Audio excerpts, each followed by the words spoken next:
الحمدللہ رب العالمین والصلاة والسلام علی رسولہ الامین فاعوذ باللہ من الشیطان الرجیم بسم اللہ الرحمن الرحیم ان ھذا القرآن یہدی للتی ہی اقوم۔ معزز ناظرین، خلاصہ قرآن کریم کی محفل میں آپ کا استقبال ہے۔ آج ہم دوسرے پارے میں اللہ تبارک و تعالیٰ کے ذریعے دی گئی بنیادی ہدایات پہ غور و فکر کی نگاہ ڈالیں گے۔ ہم کوشش کریں گے کہ ہم جانیں کہ اللہ تبارک و تعالیٰ نے اس دوسرے پارے میں ہمارے لیے کیا بنیادی ہدایات دی ہیں اور کس طرح ہم اپنی زندگی کو ان ہدایات کی روشنی میں ڈھالیں اور اپنے آپ کو کامیاب کر لیں۔ ہم جب اس پارے کو شروع کرتے ہیں، کھولتے ہیں، تو اس میں سب سے پہلے اللہ تبارک و تعالیٰ نے یہودیوں کی جانب سے قبلے کے سلسلے میں جو طعن و تشنیع کی جاتی ہے اس کا اللہ تبارک و تعالیٰ نے ذکر کیا ہے۔ امت مسلمہ کو اللہ تبارک و تعالیٰ نے خبردار کیا ہے کہ تمہیں ان کی طرف توجہ دینے کی ضرورت نہیں ہے، ان یہودیوں کی باتوں میں آنے کی ضرورت نہیں ہے۔ یہ اللہ تبارک و تعالیٰ کی حکمت ہے، اللہ تبارک و تعالیٰ کی منشا ہے۔ اللہ تبارک و تعالیٰ اپنی حکمت اور منشا کے مطابق جو چاہتا ہے کرتا ہے۔ تمہیں اللہ کے علاوہ اور کسی سے ڈرنے کی کوئی ضرورت نہیں ہے۔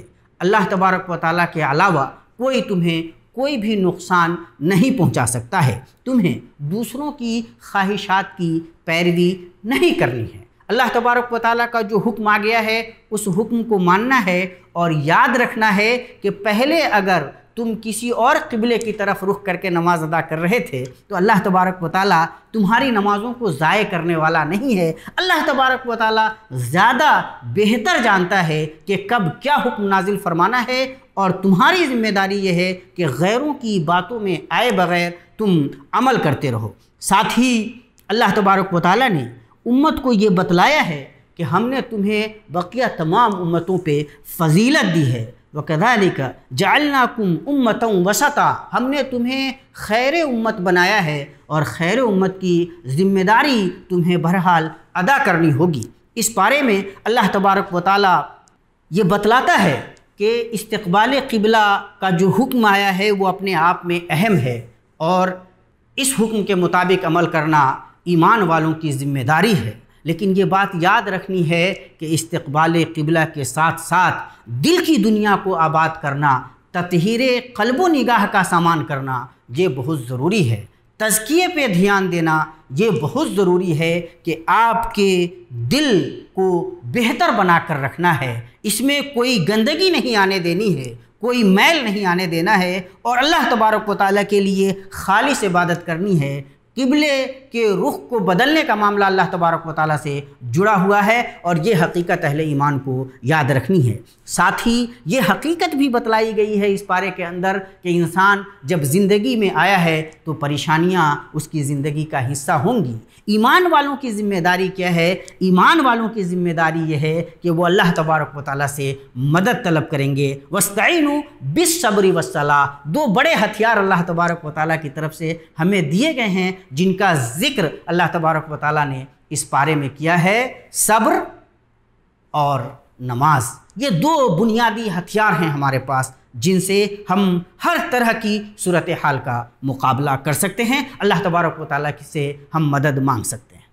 ہمیں یہ یاد رکھنا ہے کہ نماز کی قوت کیا ہے، صبر کی قوت کیا ہے۔ جب اللہ تبارک و تعالیٰ یہ کہتا ہے کہ صبر اور نماز سے اللہ تبارک و تعالیٰ کی مدد طلب کرو، تو اس کا مطلب یہ ہے کہ یہ عظیم ترین قوت ہے جو اللہ تبارک و تعالیٰ کی طرف سے ہم مسلمانوں کو عنایت کی گئی ہے۔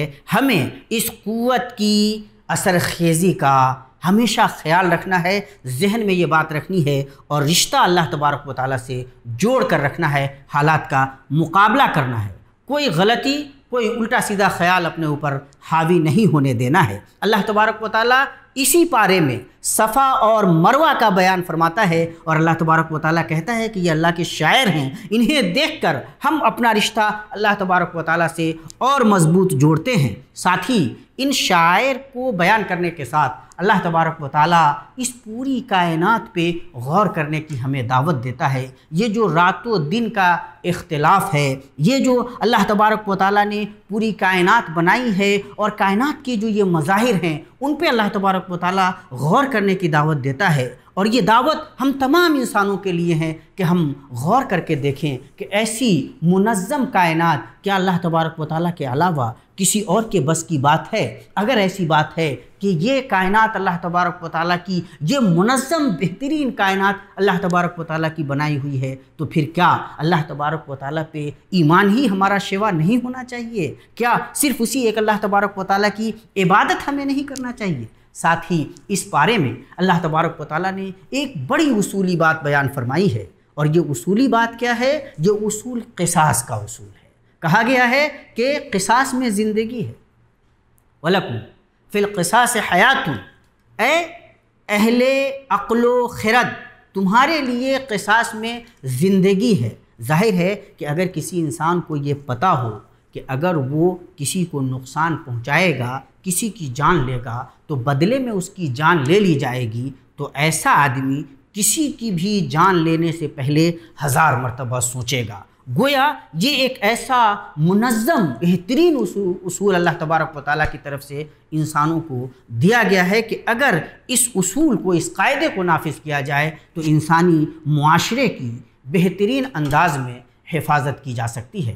عجیب افسوسناک بات یہ ہے کہ اس حقیقت کو آج کی دنیا سمجھنے کے لیے تیار نظر نہیں آتی، حالانکہ یہ اصول اگر نافذ ہوں اور جہاں جہاں نافذ ہیں وہاں وہاں جرائم پہ الحمدللہ مکمل کنٹرول دیکھنے کو ملتا ہے۔ ساتھ ہی ساتھ اس صورت میں بہت ساری ان چیزوں کا ذکر ہے جنہیں اسلام میں حرام قرار دیا گیا ہے۔ مردار کا ذکر ہے، خون اور سور کی حرمتوں کا اللہ تبارک و تعالیٰ نے ذکر کیا ہے اور بتلایا ہے کہ یہ چیزیں وہ ہیں جن سے تمہارا فائدہ وابستہ نہیں ہے، یہ پاکیزہ چیزیں نہیں ہیں، اس لیے انہیں تم پہ حرام قرار دیا گیا ہے۔ ہاں، اگر تمہارے لیے انتہائی مجبوری ہو جائے تو ویسی صورت میں بقدر مجبوری تم ان کا استعمال کر سکتے ہو۔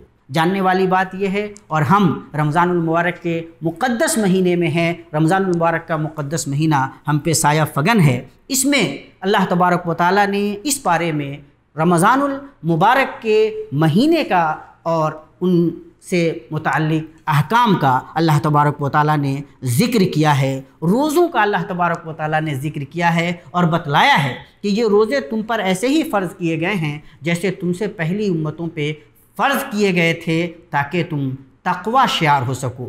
جاننے والی بات یہ ہے کہ روزہ اللہ تبارک و تعالیٰ کی طرف سے ہے اور اللہ تبارک و تعالیٰ ہی اس کا بدلہ دے گا۔ یہ انسان کے اندر تقوی کی صفت کو مضبوط کرتا ہے۔ ہمیں اپنا جائزہ لینا چاہیے کہ ہم جو روزہ رکھ رہے ہیں، کیا یہ روزہ ہم اللہ تبارک و تعالیٰ کے لیے، اللہ تبارک و تعالیٰ کے احکام کے مطابق رکھ رہے ہیں، اور احکام کیا ہیں اور ان کو جاننے کے لیے اس بارے میں روزہ اور رمضان سے متعلق جو آیات اللہ تبارک و تعالیٰ نے اتاری ہیں ان پہ ہمیں غور کرنے کی ضرورت ہے۔ اللہ کے نبی صلی اللہ تعالیٰ علیہ وسلم ایک حدیث میں ارشاد بھی فرماتے ہیں کہ اگر کوئی آدمی جھوٹ بولنا نہیں چھوڑتا، لغو باتوں کو نہیں چھوڑتا، تو پھر اللہ تبارک و تعالیٰ کو ضرورت نہیں کہ ایسا آدمی بھوکا اور پیاسا گزارے۔ یعنی روزہ ہماری تطہیر قلب و نگاہ کا کام کرتا ہے اور ہمیں اس حقیقت کو ذہن میں رکھنا ہے۔ ان آیات پہ غور کرنے سے ہمیں روزے کی حقیقت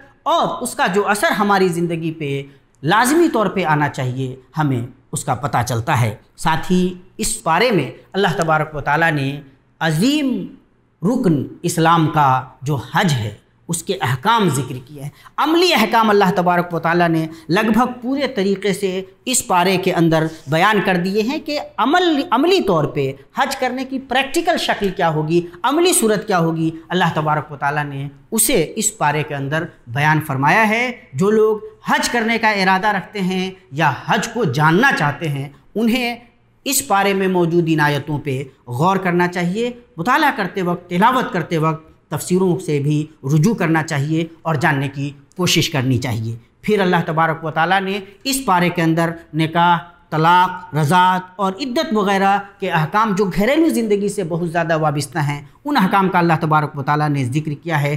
شوہر اور بیوی کے رشتے کی وضاحت کی گئی ہے، اور اس پورے معاملے کو قرآن کریم میں اللہ تبارک و تعالیٰ نے اللہ کے تقوی سے جوڑا ہے کہ شوہر اور بیوی کا جو یہ تعلق ہے، یہ تعلق اللہ تبارک و تعالیٰ کے تقوی سے جڑا ہوا ہے کہ بندہ اپنے بیوی کے ساتھ اور بیوی اپنے شوہر کے ساتھ کس طرح کا رشتہ رکھتی ہے، کتنی ایماندار ہے اس معاملے میں۔ ان تمام کو اللہ تبارک و تعالیٰ کے تقوی سے، اللہ تبارک و تعالیٰ کی خشیت سے اس لیے بھی جوڑا گیا ہے تاکہ کوئی کسی پہ ظلم نہ کر سکے، کوئی فریق کسی دوسرے فریق کا حق نہ مارے، اور یاد رکھے کہ کس کی کیا ذمہ داری ہے۔ طلاق دینے کی باضابطہ پوری کیفیت بیان کی گئی ہے، تفصیل سے طلاق کو اللہ تبارک و تعالیٰ نے اس بارے میں بیان فرمایا ہے، اس کا طریقہ کیا ہے وہ بیان فرمایا ہے، اور اس پہ غور کرنا بہت ضروری ہے۔ یہ عجیب و غریب بات ہے کہ جس طلاق کی مکمل شکل و کیفیت کو اللہ تبارک و تعالیٰ نے اس بارے میں بیان فرمایا ہے، تفصیلی حکم نازل فرمایا ہے،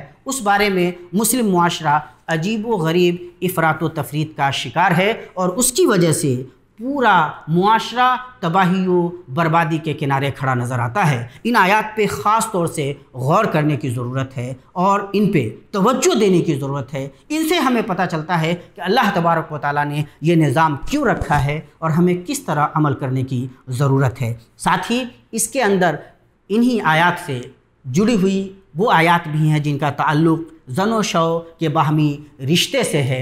دودھ پلانے والی آیات بھی یہاں اللہ تبارک و تعالیٰ نے اتاری ہیں، اور تفصیل بیان کی گئی ہے۔ اس سلسلے میں عدت کے احکام بیان کیے گئے ہیں کہ مطلقہ جو خاتون ہوں گی جن کو طلاق دے دیا گیا، ان کی عدت 3 مہینے ہوگی، اور جو ایسی خواتین جن کے شوہر انتقال کر گئے ان کو کس طرح سے عدت گزارنی ہے، اور ان کی عدت کی مدت کس طرح سے 4 مہینے اور 10 دن ہوگی۔ اس کی وضاحت، اس کا بیان اللہ تبارک و تعالیٰ نے یہاں کیا ہے، اور ساتھ ہی اس صورت میں داؤد علیہ السلام کا ذکر ہے اور طالوت کا ذکر ہے۔ انہیں بادشاہ بنایا گیا، وہ جسم اور علم میں فائق تھے، جالوتیوں سے مقابلہ ہوا، اور اللہ تبارک و تعالیٰ نے حضرت طالوت کو جالوت پر فتح عطا کی، اور داؤد علیہ السلام کے ہاتھوں جالوت کا خاتمہ ہوا۔ یہاں اللہ نے ایک بڑی حقیقت کی طرف توجہ دلائی ہے کہ کثرت اسباب سے نہیں بلکہ قوت ایمان سے سرخرو ہوتے ہیں۔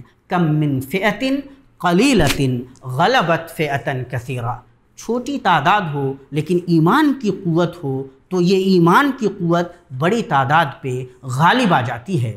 آج کے مادی دنیا میں اس حقیقت کو ذہن میں رکھنا بہت ضروری ہے، اور حضرت طالوت کی فتح یہ درشاتی ہے کہ ایمان والے ہمیشہ اللہ تبارک و تعالیٰ سے مضبوط رشتہ رکھتے ہیں، اور ان کی قوت کا محور و مرکز قربت اللہ تبارک و تعالیٰ سے ہے۔ اللہ تبارک و تعالیٰ پہ ایمان ہی، اور یہ ایمانی قوت ہی دراصل ان کی اصل قوت ہے، اور یہ قوت ہمیشہ مادی قوت پہ غالب رہتی ہے۔ ایک اور جگہ اللہ تبارک و تعالیٰ فرماتا ہے وَلَا تَهِنُوا وَلَا تَحْزَنُوا وَأَنْتُمُ الْأَعْلَوْنَ إِن كُنتُم مُؤْمِنِينَ۔ ایمان والے اگر واقعتاً ایمان والے ہوں تو انہیں غلبہ و فتح ضرور نصیب ہونے کو ہیں۔